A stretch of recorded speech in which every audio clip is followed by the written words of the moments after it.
right. Welcome back, friends, to another episode of Super Chats with Digital Marketer, the bi-weekly podcast where we discuss everything related to entrepreneurship and how marketing is important for your business ventures. All right.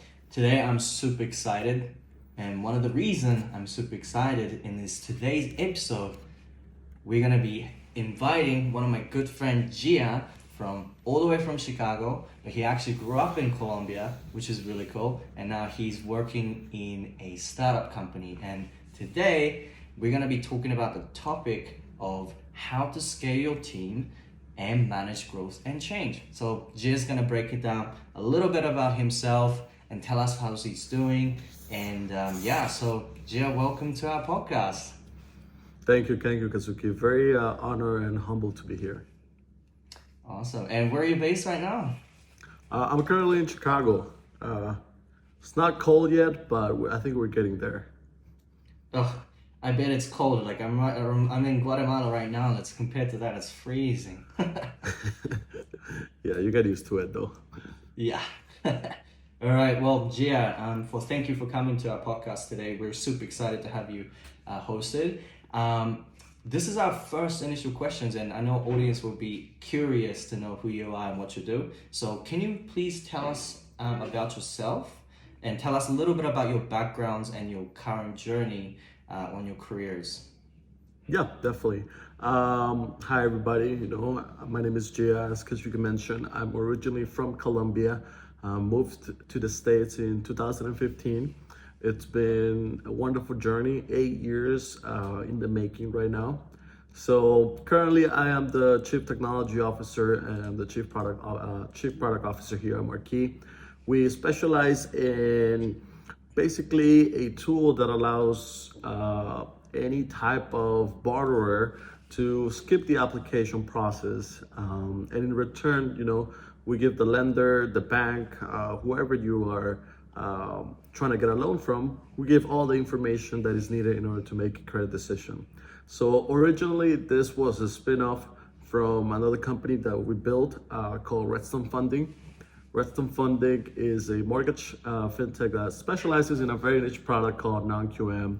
I don't want to get into it, to the intricacies of it, but non-QM stands for non-qualified mortgages.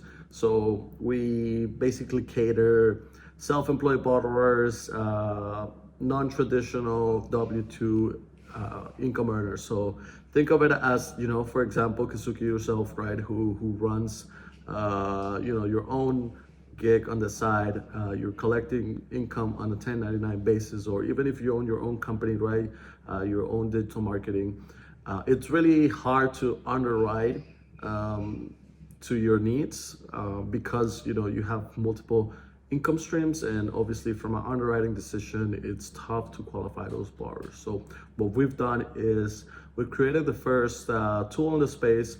It's a cash flow analytics tool that provides basically cash flow underwriting. So we can take all your income streams and we put it into our algorithms, and then we verify and we provide an income based on all your income streams. So I know it's a very niche product. It's not very common, but we've seen the space.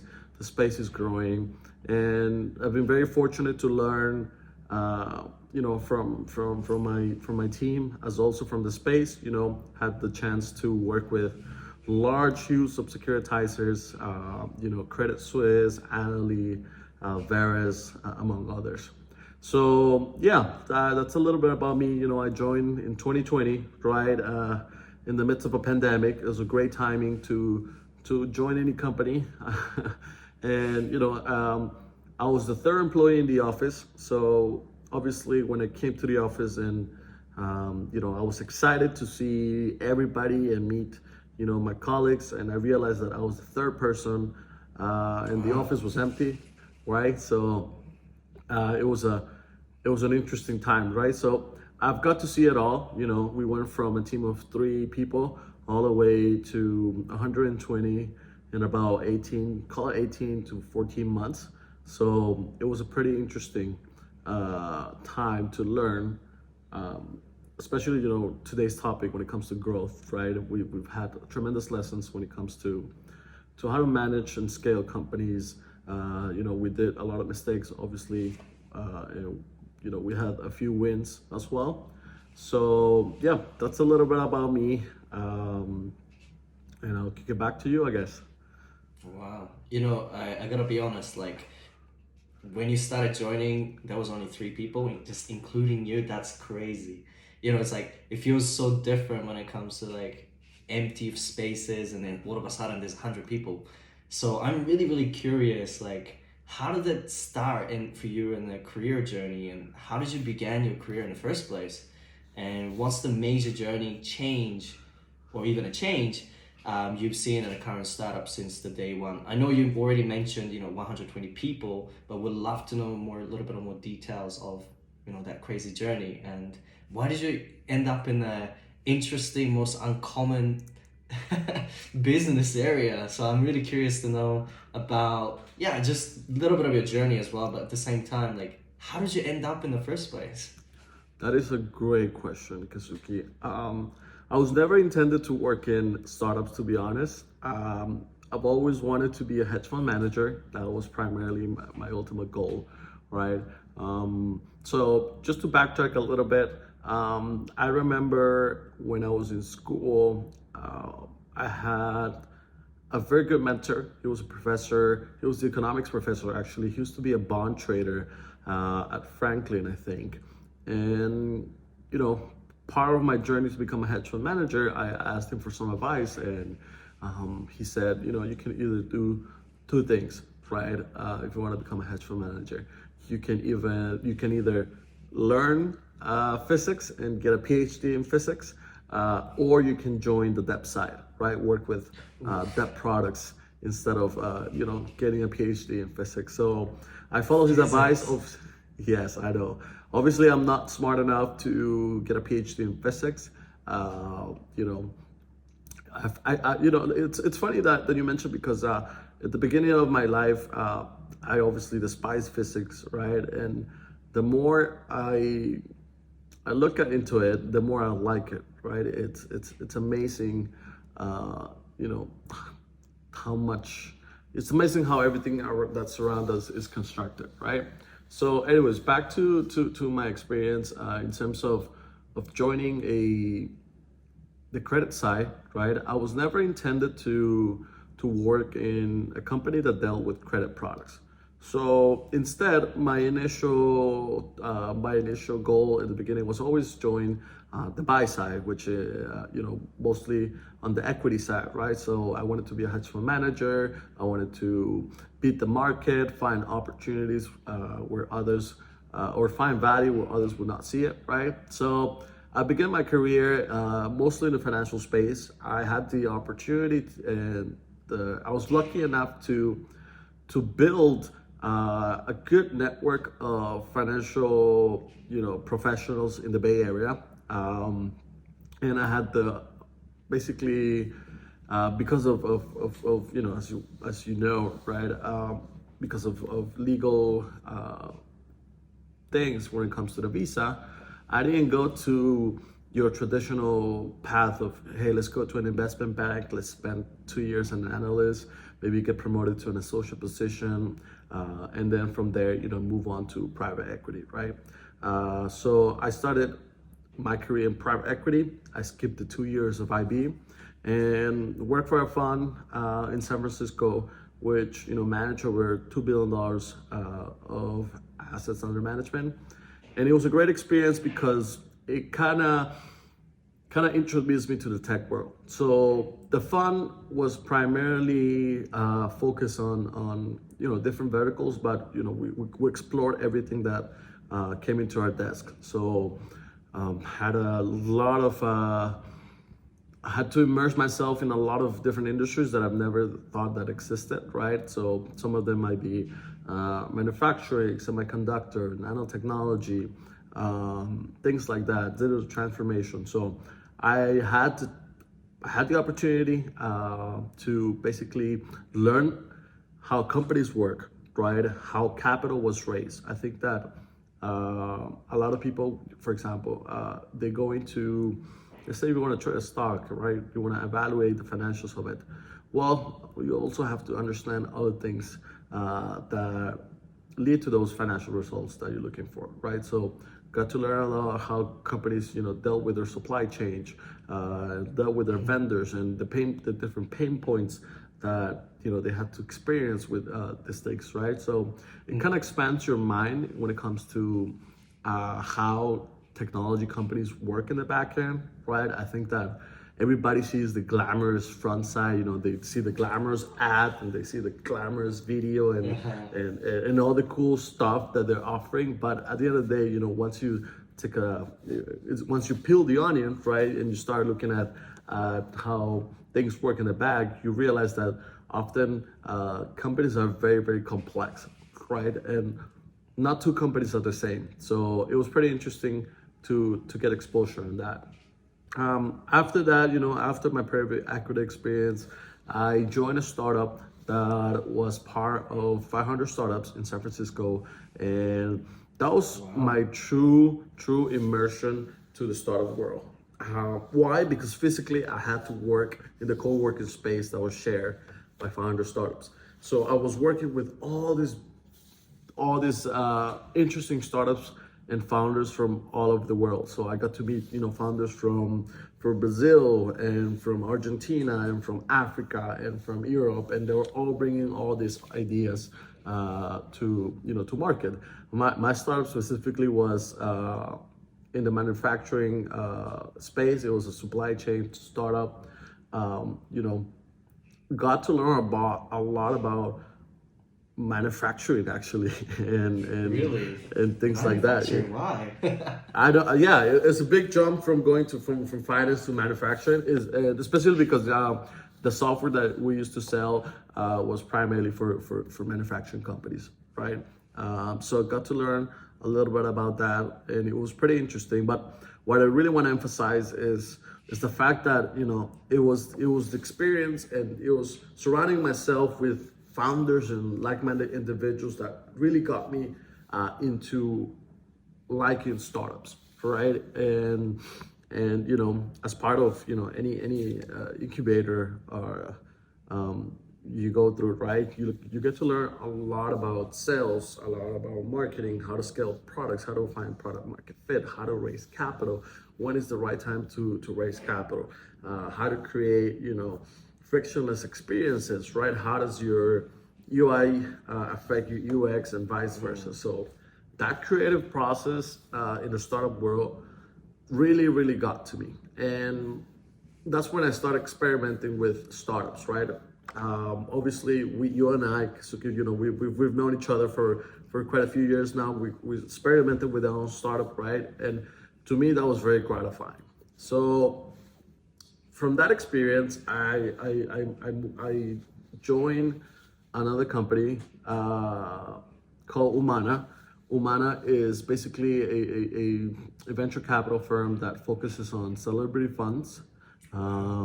So it was interesting to see the different funds that were out there that were mainly held by celebrities, right? So one of our LPs, which later become our GP, was Adrian Grainer, as you might see him on Entourage. Yeah, he was the cook he was the one that played the cook in The Devil Wears Prada.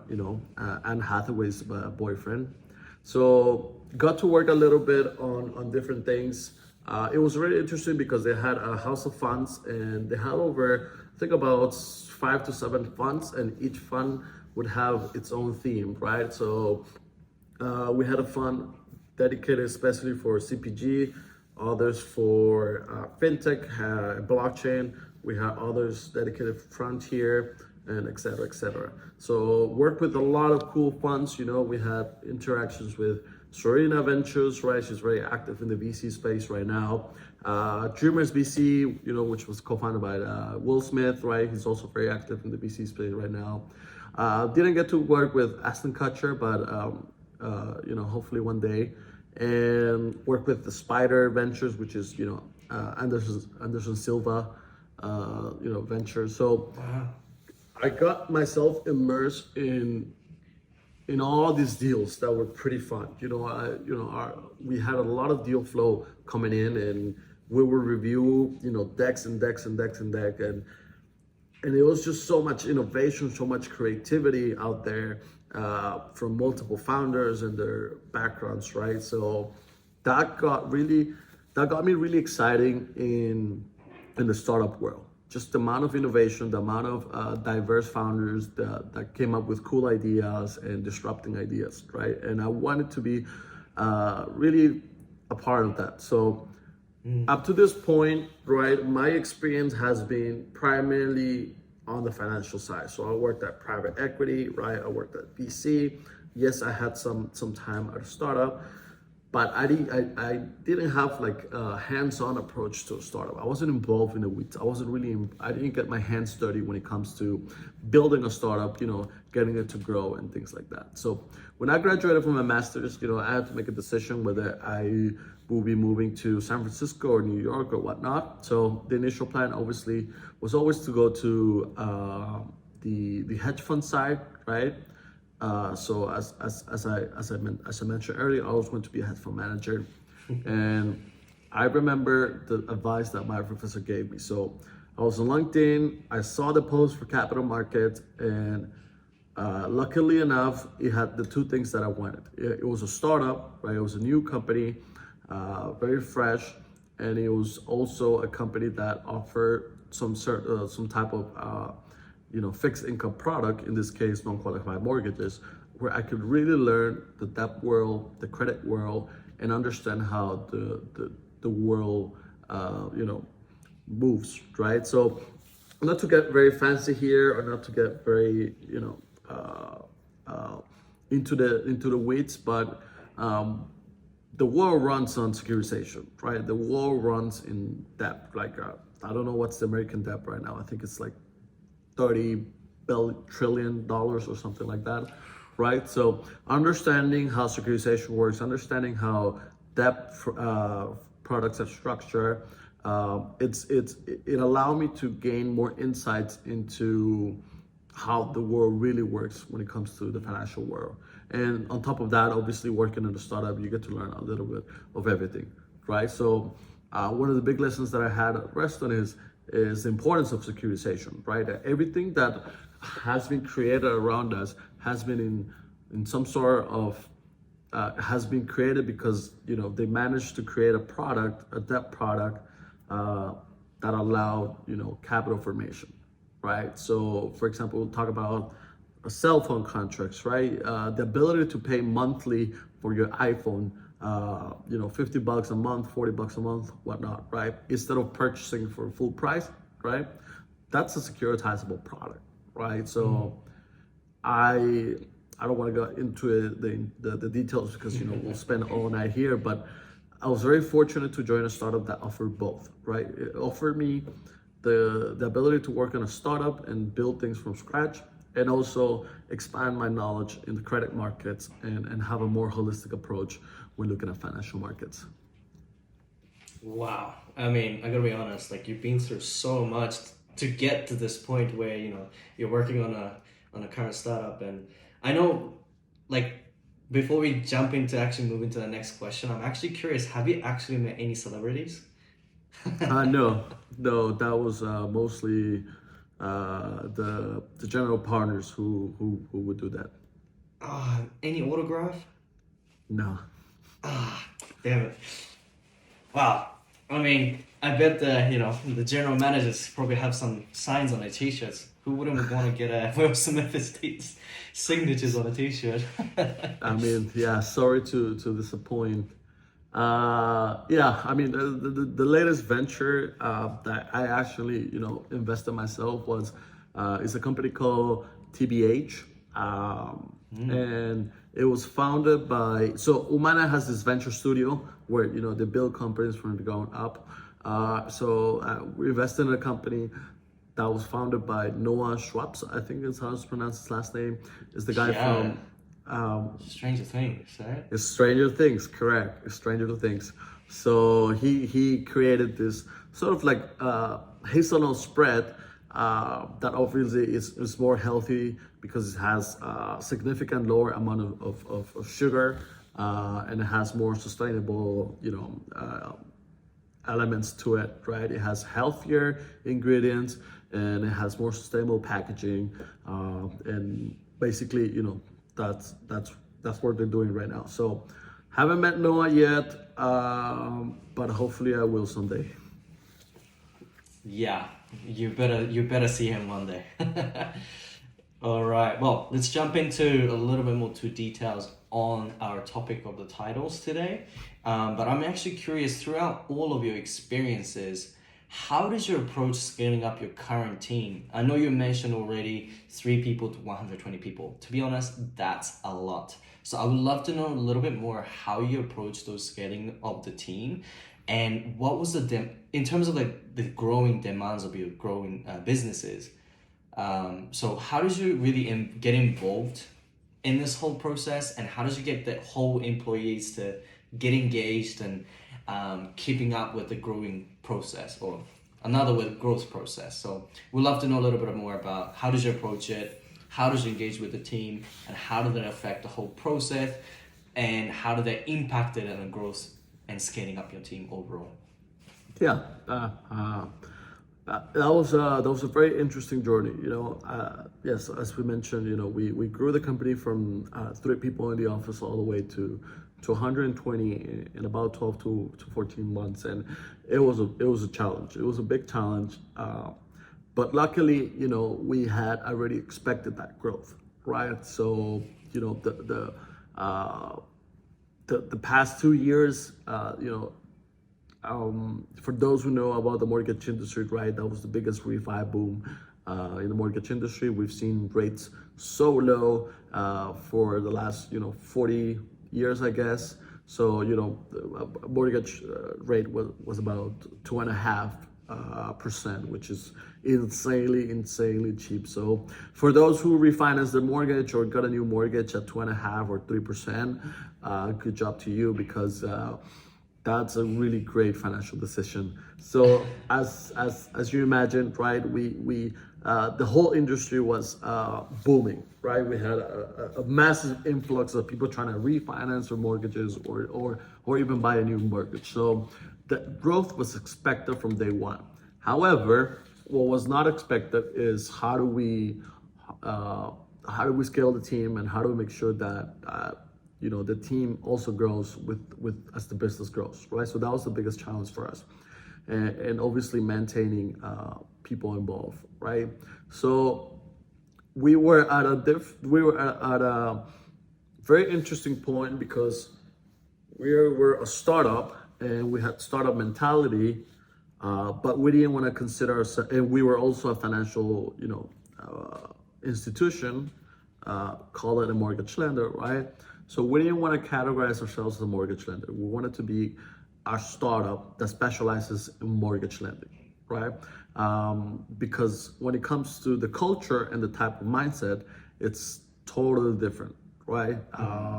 The people that work at financial institutions and investment banks and things like that, they have a certain way of executing things. They have a certain way of looking at life. They have a certain way of understanding the business, what it needs to be done. And on the other side, you got the startups, the rebels, the outlaws that are trying to disrupt, right? So it was a very interesting to be in the middle, and we went obviously for the startup version. We wanted to be primarily working in a place where we just simply had fun doing it, right? So we used to say, if you love what you're doing, you're never gonna have to work a day again, right? It's just shows to prove that, we wanted to create an environment that was very, very creative, that was, executing, that was making projects and simply having fun. So when we're discussing about our culture, one of the things, I remember the story perfectly. I think we ordered I stayed late one night, working on a couple of reports, and my CEO, he also stayed with me. We ordered some Japanese, and then we just started discussing, right? We just started discussing about books that we have encountered in our lives. So we came across a book that we both read. It's called Principles by Ray Dalio, which is a phenomenal book that I recommend to anybody that it's not just trying to start a startup, but to found a startup, but anybody who just wishes to understand the business world, understand a little more about yourself and your team, and the whole premise of the book is called principles, right? So you should have certain principles in your life, and those principles will guide you through success, right? So very, very interesting book. I highly recommend it. Ray Dalio is a very successful hedge fund manager, right? I think they're number one right now. I think over 100 billion under management. So obviously, he knows what he's talking about, right? So in the book, we're gonna jump straight to the book, right? In the book, he talks about two concepts that basically led our organizational culture. The first one is something that we used to call, or he calls, an idea meritocracy, where the best ideas win, right? So it was very simple, right? It didn't matter where, if you were an analyst, a first-year analyst, or you were the CEO of the company, right? What ultimately mattered was the ideas that you bring to the table, right? At the end of the day, startups run on ideas. And we made this very clear from the beginning because we did not want to go into a corporate structure with all the red tape and all the seniority and all the office politics. We wanted to remove all of that, and we just wanted to cultivate a place where people share ideas that are value, ideas that matters, ideas that are focused on the mission and the vision, and ideas that are focused on improving the process. In order to have that, there's a second element that Ray Dalio mentions is this thing called having a radical transparency, right? So having radical transparency is very important to sustain that idea of meritocracy. What do you mean by radical transparency, right? It's the idea, is the ability to discuss ideas freely without emotions getting involved, without egos getting involved, right? Because sometimes you get, in the heat of the conversation, sometimes your egos come in, and sometimes, just because you have 20 years of experience, right? It doesn't mean that you might be smarter than the first year analyst who just got out of college, right? Mm-hmm. And vice versa, right? So having those egos, having those basically labels, get out of the door, allow us to discuss ideas in a more fluent manner, right? In a more efficient manner. So that's the first thing, right? That allows us to basically approach the notion of scaling our team effectively, right? So that was pretty much a foundational basis, right? It was the first layer of our culture that we knew that we had to create in order to make the team grow, right? So our team was, I'm gonna go a little bit into our onboarding and training process, right? It was very interesting because for the first week, they learned a lot of things that had nothing to do related to their specific day-to-day task, right? So everybody, regarding whether you were an analyst or a VP or whatever, any position, they will go through the same process, right? The same training, the same interview style, the same questions, the same task, everything in the first week, right? So it was interesting because we needed to multiply ourselves. And what do I mean by that? I think that when you are a founder in an early stage startup and you need to grow and execute quick, your number one job is to multiply yourself. And how do you multiply yourself as a co-founder or as a founder, right? You need to make sure that your people get trained on the different things that, that make successful a startup founder, right? So everybody in your core team, right, whether your first initial 5 to 10 people, they all should be very intimate and they all should learn the principles of being an entrepreneur. So That's essentially what we did. We taught people how to be entrepreneurs. We taught people how to think like CEOs. We taught people how to think like executives. Because when you cultivate that from day one, then you're gonna see better results as your team progresses and evolves, right? Because obviously everybody has their own growth journey, right? But if you manage to cultivate those principles from the get-go, people will make faster and smarter decisions. People will perform better, and people will meet the demands of your growing business. So the first week was all about, the first day was all about mindset. Typically in the first week of onboarding, people go talk about, here's the printer, here's how you get paid, here's how you send an email, here's how you store, right? All these intricacies when it comes to SOPs. We didn't have any of that. We're like, nope, that's not for us.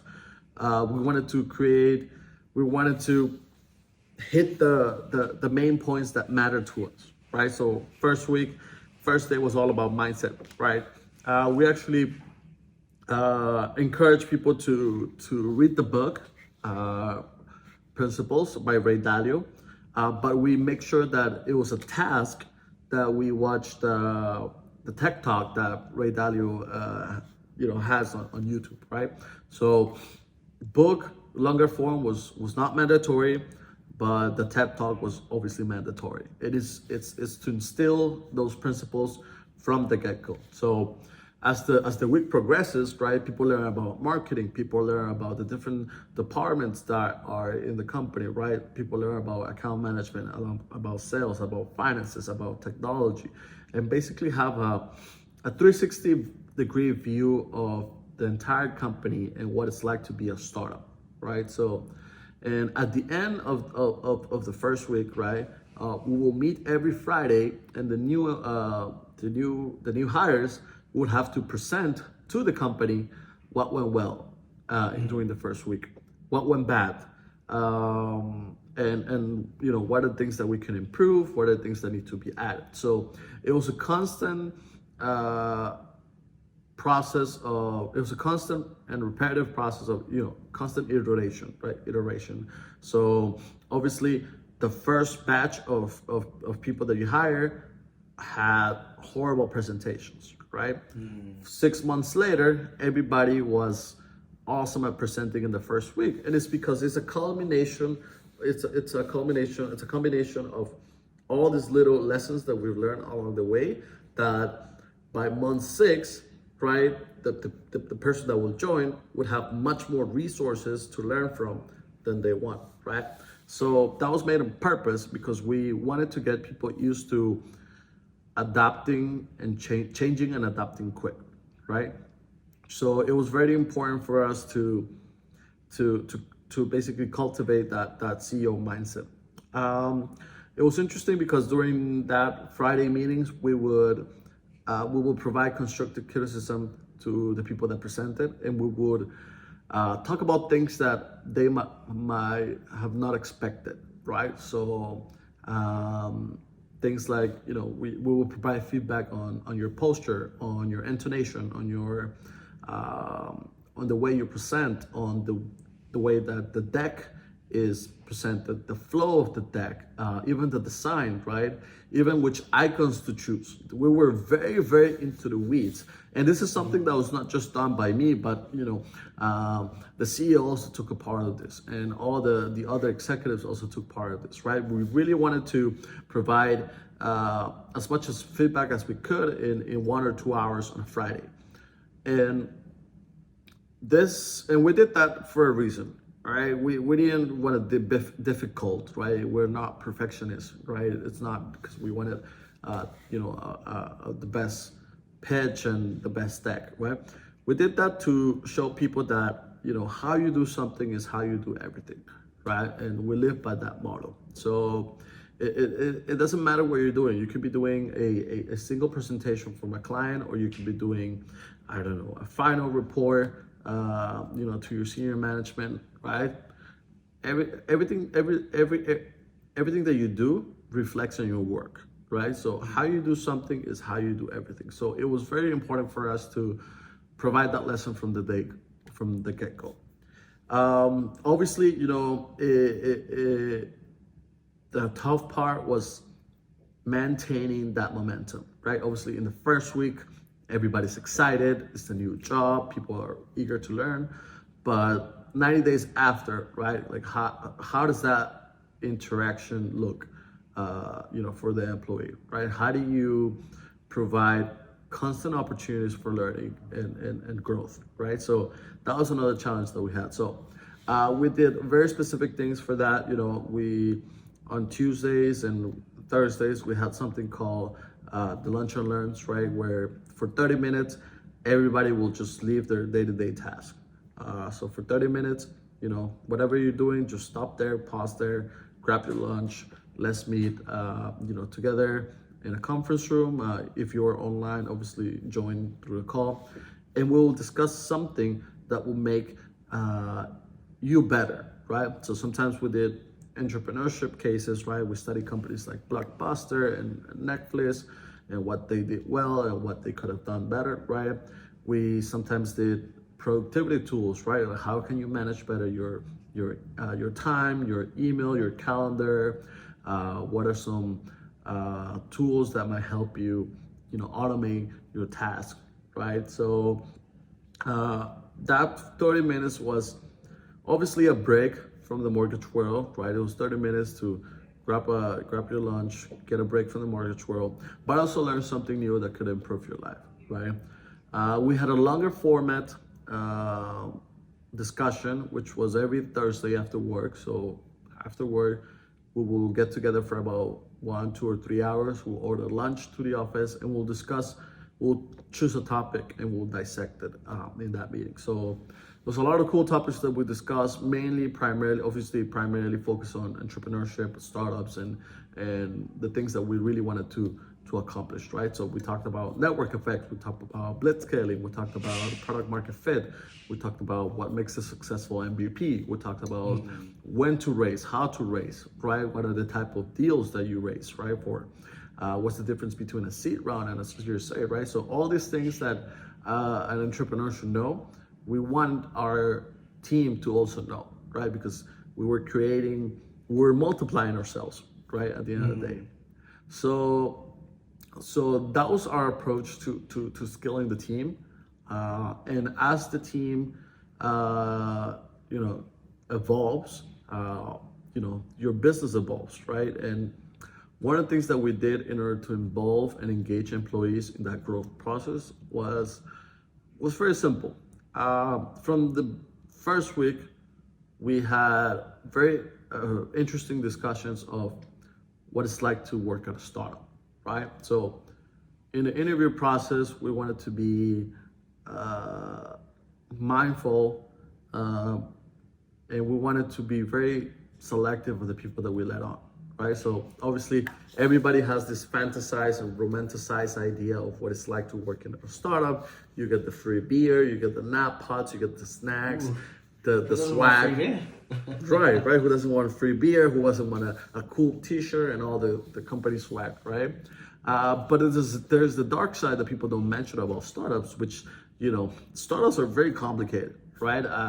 I think it's, I forgot who said that, but like 90% of startups fail, right? Or even more, right? So the dark side of the startups is that, yes, there's a lot of responsibility. There's a lot of things that need to be done in a short period of time. And people need to learn how to be comfortable in uncomfortable situations, right? So it demands a whole new set of skills that perhaps the corporate world doesn't offer, right? When you're working for a 10 people startup, it's extremely different than working for a 50,000 people corporation, right? So having those expectations from the get-go was very important to engage the employee from day one, right? We told them, you know what? It's okay to be a 9 to 5, right? It's okay that your whole priority is to grab the check, clock in, clock out, and then live your life. It's totally fine, right? And we respect that. But we wanted to be surrounded by like-minded individuals that put in the effort, put in the hours, that understood the vision, that understood that in order to build something great, it takes time, it takes dedication, it takes commitment, right? Rome was not built in a day, and we needed to instill that magic from day one, right? I think people say that startups are like cults, right? Like a cult, and in reality, it's kind of true, right? Because everybody's in the same wavelength. Everybody understands, that it doesn't take just minimal effort to grow a startup from nothing all the way to unicorn status, right? There's a lot of things that are involved. There's a lot of challenges and a lot of obstacles that you have to overcome in a startup. So we really wanted our core team to know that. So in order to do this effectively, right, we discuss the expectations of being a startup employee and what your real job is to be at a startup, right? Your job at a startup is not to come in and do your day-to-day, right? That is not your startup job. That is the thing that pays the bills. That's it, right? Your real job at a startup is to come in, learn the job as best as you can possibly can, document your job so you can train the next person that is going to replace you, right? And along that training, figure out how much can you automate from your tedious manual day-to-day task, right? Train your next hire and move on to a position where you require a new set of skills that meets the demand of the clients and the business. So it's an ongoing learning process where employees evolve as responsibility grows, right? So it's interesting because from day one, your main job was primarily to document your job, do it very well, automate it as much as possible, and then hire somebody else to do it, and then move on to the next thing. That's how you grow in a startup, right? And especially I think that a lot of people, don't understand how much responsibility you have when it comes to working in a startup, right? If you're working for a 50,000 people corporation, the moment you leave, there's going to be a replacement, right? But if you're an intimate, small team of 5 people, right? Or let's use the analogy of a tripod, right? You have 3 legs. If one leg leaves, the whole thing collapses, right? That's how much responsibility you have in a startup, especially when you're employee number 4, employee number 5, all the way up to, I'll say, employee number 10 or employee number 15.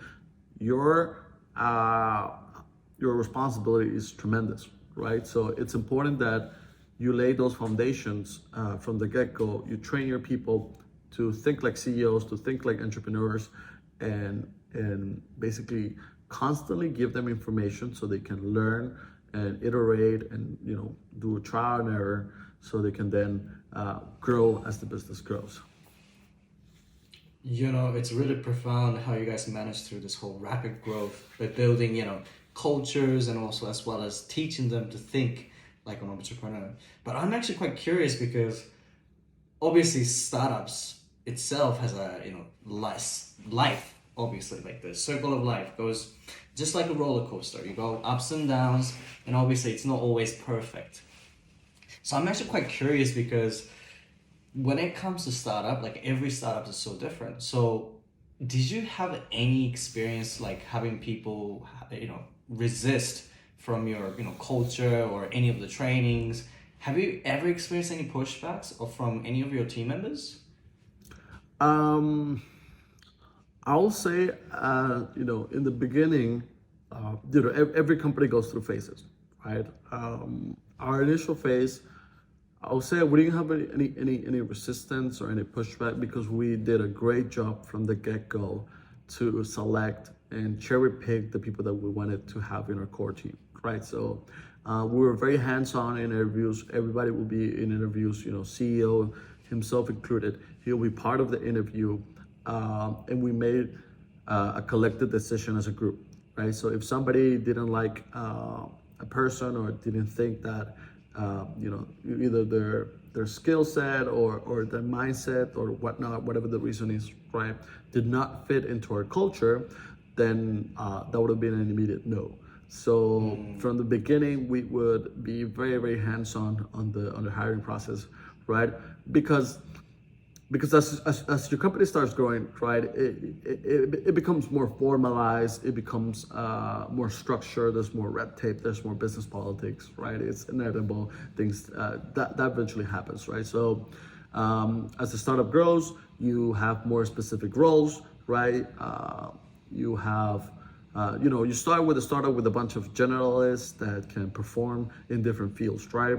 And as the company grows and passes a certain point, right, then you have people that only specialize in sales, only specialize in account management, only specialize in operations, right? So you lose that personal touch and you lose that intimacy. So we were very, very, very cognizant of that. And from the get-go, again, keep mentioning the word get-go, right? But from the beginning, we make sure that we had that core team that understood basically what they were into. Obviously, as you grow, right, there are going to be always bad apples that do not fit your company's vision and mission, right? And I think that one of the things that founders need to do is to make hard decisions from the beginning, right? We've had multiple mistakes where we knew personally that that person was not a right fit, right? But we didn't take action soon enough, right? So it is very important, especially for early stage founders, that you protect the environment that you have, right? You protect the ecosystem and the and basically this culture that you've created. And sometimes, yes, it sucks to fire somebody. It sucks to let go of people that you personally might like them on a personal level, right? But that they're not contributing what they're supposed to contribute to the startup, right, and to the journey of the company. So making those tough decisions from early on, it's very important for founders to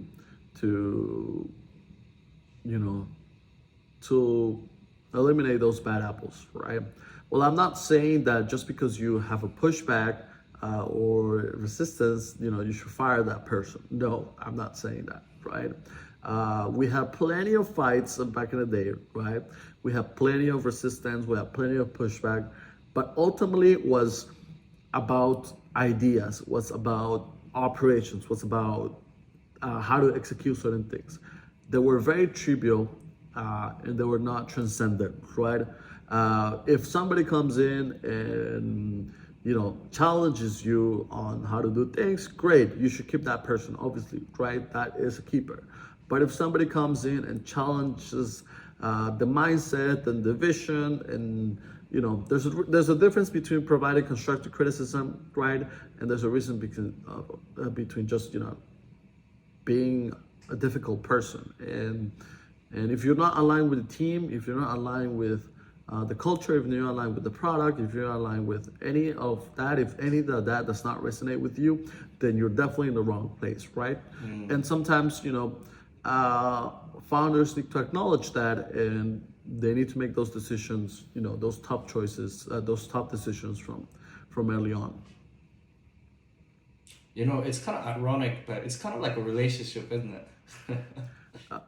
It is. I think that, I don't know, they say that choosing your business partner is like getting married, right? And that also counts for, your executives, right? When you're choosing your BPs or your C levels, it is a relationship. Because you're going to be working most of the time, right? Like, if you think about it, like, you spend a third of a life sleeping and a third of life working, right? So you got to choose carefully who you surround yourself with. Yeah, like, I gotta be honest, like, I just got married recently, and it's kind of exactly the same. Like, it's kind of like you sometimes fight, but communication is the key. And like, it's that roller coaster, not a roller cycle. What is that? The roller cycle, whatever, roller coaster of everything. So so it's really interesting. Well, I'm gonna wrap up this episode with a final question. So for those listening to our podcast today, I'm curious to see if you have any advice that you would give to those other leaders who's listening to this podcast, or any other people maybe looking into joining a startup. Do you have any particular advice that you can give so they can understand how they can grow professionally, also for their companies? Great. I'm gonna kind of like divide this into two parts, right? The first part is for everyone who wants to join a startup, right? My number one advice is be you, be yourself. Keep in mind that this is not a corporate world, right? Don't suit up for your interview. It's simply not the culture, right? Keep it casual, keep it business casual, and simply be yourself, right? Figure out a way to stand out that is not your traditional, oh, I came from a target school, I come from Harvard, these are my 25,000 impressive internships that I've done, and this is a picture of me with, the CEO of Goldman Sachs, right? At the end of the day, all of that doesn't really matter in the startup world. It's simply your desire to, put in the work to be a place where you make an impact, right? Where your ideas can be heard, your ideas can be challenged, and it's a lot of work, right? But it's a very gratifying experience. So my number one advice for those who wants to go into startup world, right, is please first figure out what you really want, right? And figure out if the startup that you're applying for is actually something that you're really interested in or not, right? Because at the end of the day, that's what's gonna, keep you going, right? So there's a lot of challenges. Be ready to put in the hours, be ready to put in the work. And the number one advice is learn or be ready, or learn how to be uncomfortable, how to be comfortable in uncomfortable situations, right? Because you'll encounter many of them. So that's on the job side, right? If you wish to go into the startup world. On the other side, I think that one of the three lessons, I've learned multiple lessons, but if I could give three to founders that are starting their journey, right, will be, first, hire the right people, with the right mindset and the right reason to be, right? In our interview questions, we will ask things like, what makes you wake up and keep going? What motivates you? What are you passionate about? What are you frustrated with, right? What is something that you want to disrupt, right? Why do you want to come to a company that nobody knows about, that you're going to be underpaid, that your chance of getting rich is upside equity in about 10 years, right? When the company goes IPO, you're not going to get a six-figure bonus, right? Compared to, going to other industries like banking or management or management consulting, right? So hire the right people, hire them with the right mindset and the right reasons to join a startup, right? The second thing is learn how to fail fast and learn how to iterate quickly. Your rate of experimenting things should be significantly higher in your early days, because as your company grows, right, you will not have the chance to make as many mistakes as possible, right? Things get more structured. So it's important that from day one, you learn how to fail fast, you learn how to iterate quickly, and you learn how to increase the intensity and the speed when it comes to experimenting on different things, right? And the best way to do it is by doing things that don't scale.